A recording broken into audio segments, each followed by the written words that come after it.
Hello students, देखिए देखते हैं हम एटम चैप्टर से एक derivation expression for Bohr radius. वैसे अधिकतर इस चैप्टर से आपका न्यूमेरिकल ही आता है, बट बोहर रेडियस कभी पूछ लेता है डेरिवेशन, और पूछा हुआ है, इसीलिए मैं इसमें आपको करा देता हूँ।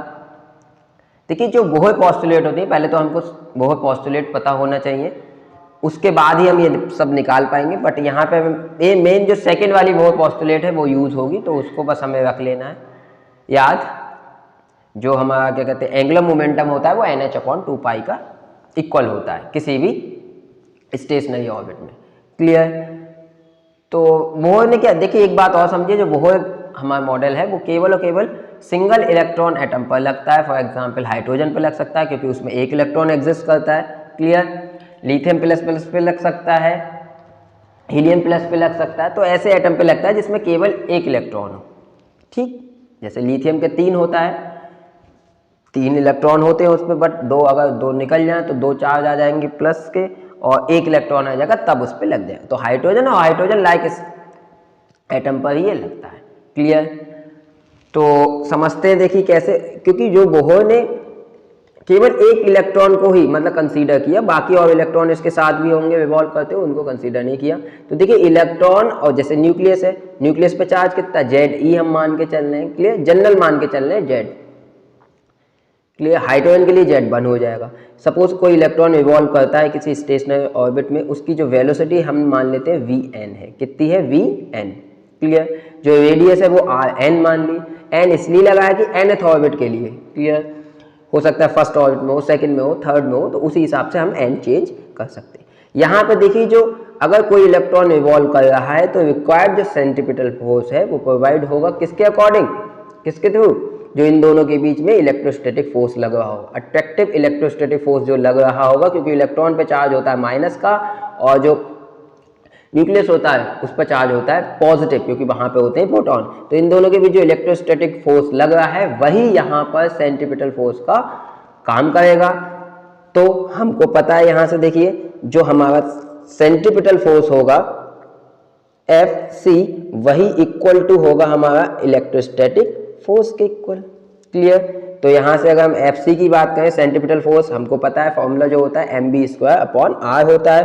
तो m mass of electron, v², अब v हम n मान रहे हैं, Vn का स्क्वायर अपॉन Rn, क्योंकि जनरल लेके चल रहे हैं, कोई भी ऑर्बिट हो सकता है, फर्स्ट सेकंड थर्ड कोई सा भी, इक्वल टू अगर हम इलेक्ट्रोस्टैटिक फोर्स की बात करें इलेक्ट्रॉन और न्यूक्लियस के बीच, तो देखिए इलेक्ट्रॉन पे चार्ज E है और ये टू चार्ज सिस्टम हो गया यहाँ पे।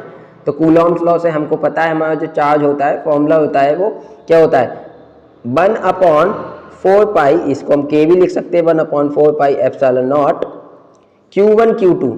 चार्ज देखिए कितना E, एक पर है E, और नेगेटिव पॉजिटिव केवल आपको यही बताएगा कि अट्रैक्टिव फोर्स है। क्लियर?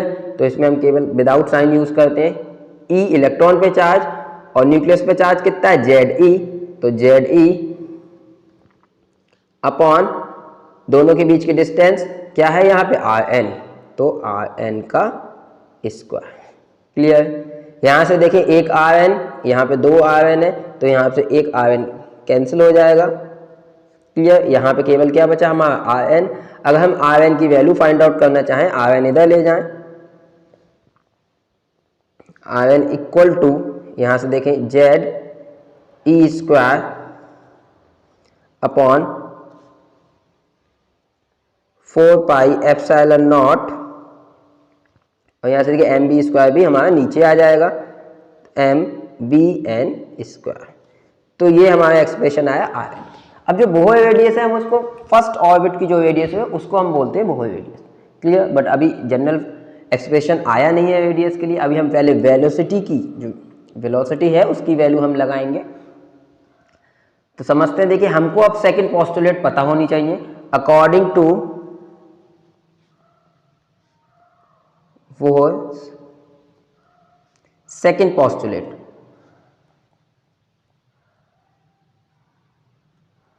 अगर सेकंड पोस्टुलेट पता है हमें बोहर की, देखिए जो हमारा एंगुलर मोमेंटम होता है L, वो होता है हमारा किसके, h/2π का इंटीग्रल मल्टीपल, मतलब h/2π, मतलब जो एंगुलर मोमेंटम होता है किस किसी भी इलेक्ट्रॉन का, किसी भी ऑर्बिट में घूमते हुए इलेक्ट्रॉन का जो एंगुलर मोमेंटम होता है वो NH/2π के इक्वल होता है। क्लियर? किसके इक्वल होता है? NH/2π के। ऑल्सो वी नो जो एंगुलर मोमेंटम का फॉर्मूला होता है वो mv/r होता है। सर्कुलर मोशन में 11th में पढ़ा होगा जो फॉर्मूला, क्योंकि यहाँ पे जो वेलोसिटी और रेडियस दोनों परपेंडिकुलर होते हैं, तो इस केस में जो एंगुलर मोमेंटम होता है फॉर्मूला mv/r होता है। अब nth ऑर्बिट की बात करें तो nth n लिख दिया यहाँ से, तो NH/2π। क्लियर? यहाँ से अगर हम Vn की, इसको हम इक्वेशन नंबर फर्स्ट डाल देते हैं, इस वाली इक्वेशन को, और देखिए इसमें Vn की वैल्यू हमें पुट करनी है, यहाँ से हम Vn की वैल्यू निकाल लेते हैं। तो यहाँ से देखिए Vn हमारा कितना आएगा, Vn इक्वल टू निकालें तो NH/2π और mRn। क्लियर? इस वैल्यू को हम इक्वेशन फर्स्ट में यूज कर लेते हैं। Using this value,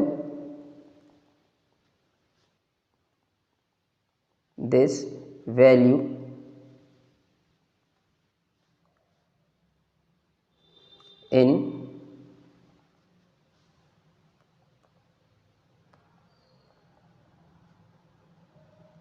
equation first, तो यहाँ से देखिए फर्स्ट इक्वेशन हमारी ये है, यहाँ पे हम Vn की वैल्यू पुट कर देते हैं। कितनी है हमारी? देखिए यहाँ से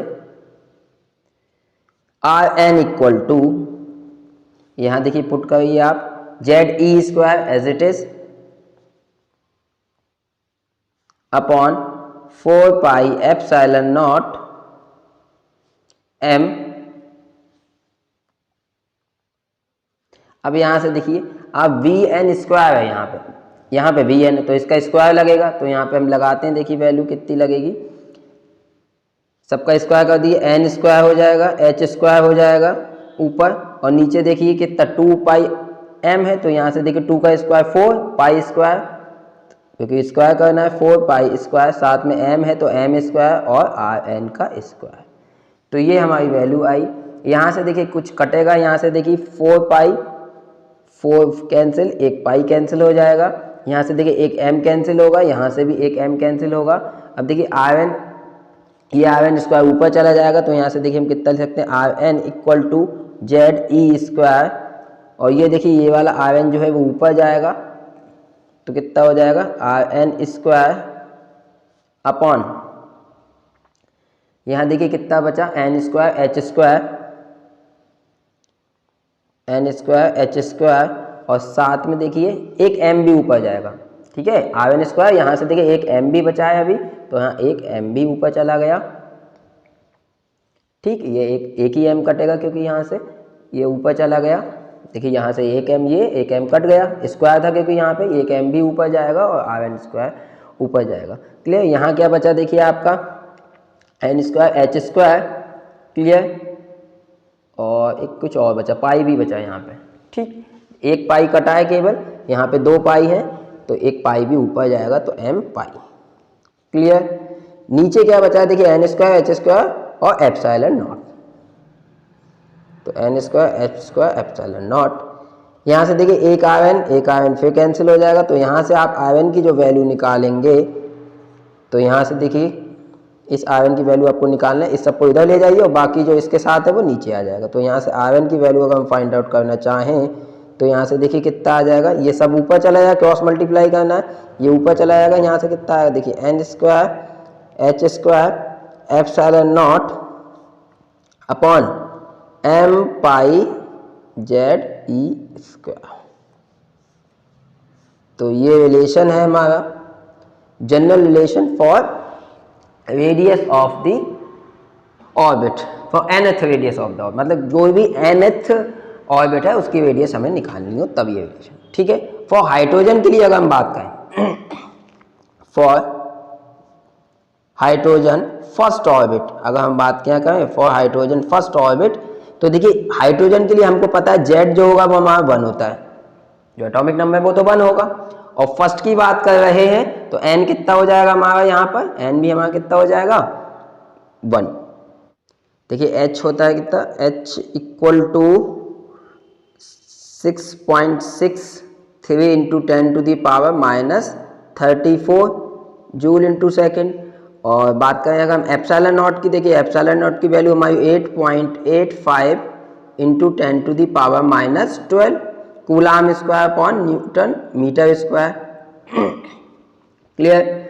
बाकी यहाँ से अगर आप देखें एप्सिलॉन नॉट की वैल्यू, एच की वैल्यू हमको पता है, मास ऑफ इलेक्ट्रॉन भी हमको पता है, यहाँ पर mass of electron 9.1 into 10⁻⁻31 kg। Clear. Pi हमको पता है 3.14। चार्ज ऑन इलेक्ट्रॉन हमको पता है E 1.6 इंटू 10⁻⁻90 कूलम। ये सब वैल्यू अगर आप पुट करते हैं इस वाले एक्सप्रेशन पे तो हमारा जो Rn की वैल्यू आती है, मतलब R फर्स्ट की जो वैल्यू आती है, केवल अगर हम फर्स्ट इलेक्ट्रॉन के लिए निकालें तो R1 इक्वल टू हमारा आता है 0.53 इंटू 10⁻⁻10 मीटर, या इसी को हम क्या बोल सकते हैं, R first equal to 0.53 angstrom. तो इसी को हम बोर ऑर्बिट बोलते हैं। क्लियर। इसी को हम क्या बोलते हैं, बोर्स ऑर्बिट बोलते हैं फर्स्ट वाले को। तो ये एक्सप्रेशन हमसे पूछ, अगर हम जनरल और ऑर्बिट निकालना चाहें तो n की जगह बस हमारा कितना है, देखिए 0.53, तो जनरल एक्सप्रेशन यहाँ से देखिए आप 0.53 तो अब आएगा ही, क्योंकि हमने यहाँ पे n की जगह भी बना रखा था और z की जगह भी बना था। तो जो जनरल एक्सप्रेशन आता है वो हमारा ये आता है एक तरीके से, यहाँ पर n equal to 0.53 n square by z। अगर बोर ऑर्बिट ना पूछ के आपसे कोई भी ऑर्बिट पूछे तो 0.53 n स्क्वायर बाय z ये एक्सप्रेशन आता है। अब n2 के लिए निकालेंगे तो z तो देखिए 1 ही आएगा, z हमारा 1, n की जगह कितना लग जाएगा 2 फॉर सेकेंड ऑर्बिट।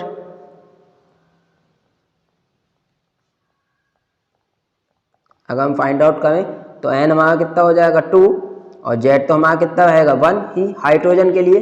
तो R2 जो हमारा आ जाएगा वो यहाँ से 0.53 इंटू 2 का स्क्वायर। क्लियर। तो इसी तरीके से हमारा जनरल एक्सप्रेशन आप याद 0.53 इंटू n स्क्वायर याद रखिए। हाइड्रोजन के लिए Z1, बट और केस अगर जैसे लिथियम के लिए हम बात करें, लिथियम प्लस प्लस के लिए तो Z3 हो जाएगा उस केस में। हीलियम प्लस की बात करें तो Z2 हो जाएगा। तो जनरल हम ऐसे लिखते हैं एक्सप्रेशन, और हाइड्रोजन केस में Z1 हो जाएगा, बाकी n स्क्वायर उस हिसाब से चेंज होकर वैल्यू फाइंड आउट हो जाएगी। So thank you so much for watching the video.